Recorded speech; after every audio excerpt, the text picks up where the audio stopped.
that as well? Like I said, the only thing on my mind is August 3rd. I'm not thinking about any other opponent or any other fight for that matter.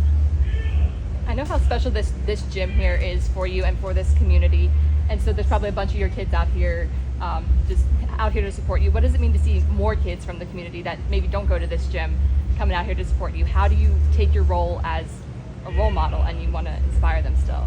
Oh man, it's wonderful. You know, I love to see the community come together for a positive event and show their support and come out here and just have fun, just mingle with other kids and other people. That's what it's all about at the end of the day. How about having Logan Paul out here? What does that support mean, and how did you guys link up initially?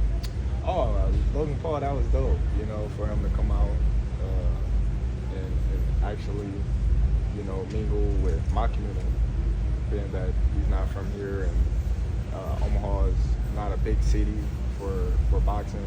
For him to come out and show the support that he's done, it tells, you know, the level of respect he has for me. But not only that, he's one of my sponsors. And Terence, those wrestling moves, I know you can help yourself, but, you know, showed it in the wrestling ring as well, you know, not to mess with you. What was that experience like to be able to knock someone out in the WWE? Oh man, it was dope. It was dope. You know, it was a dream come true from a little kid watching WWF.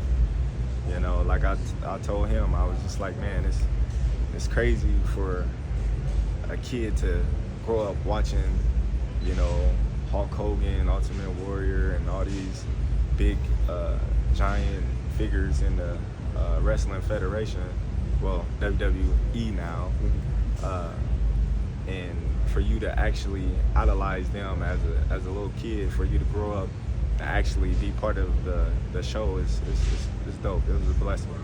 You jumped on the turnbuckle and kind of like when you dropped him, you stepped over him. Is that the first thing you're like, I gotta jump up and kind of have my chest? Yeah. I was just like, man, I gotta live in the moment, man. I gotta enjoy it, because at the end of the day, man, we all then had those times where we rehearsed ourselves jumping off the turnbuckle or hitting somebody with a clothesline, and you know, just the craziest things that wrestlers do that I'm pretty sure we all emulated those moves and things like that.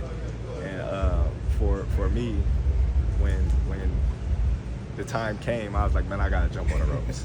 I gotta jump on the ropes. So, could you see yourself possibly doing something like that? We've seen a lot of fighters, you know, being in WWE. Maybe later down the career, you know, we saw Floyd doing it. Obviously, man, I'm small, man. You know, we seen Floyd do partial, you know, two shows, or I think he did 2 shows, but for the most part, you know, those dudes, it's just like any other sports. They go through a lot of injuries. It's very tough on your body, and I commend them, because, you know, we all say wrestling is fake, but at the same time, you can't fake a fall. Some of them injuries that they be having is real injuries. When you've been in a sport for a long time, I mean, you get paid for it, obviously, it's like your job, but how important is it for you to still find the joy and the fun in boxing? Oh man, just being competitive and just wanting what you want. You know, I've always been a competitive person in any and everything that I ever done, and just continue to stay on top and keep trying to conquer the world.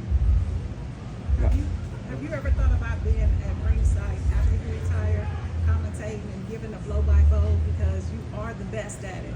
So have you ever thought about doing that? Nah, I never really thought about being and commentating or anything like that. I'm more so like a gym guy, gym rat. You know, helping the fighters in the gym, helping the fighters, you know, get through the things that they need to get through to be able to sit at the table and talk about boxing after boxing. Now, Terence, I've seen you spar super middleweights, but you got to spar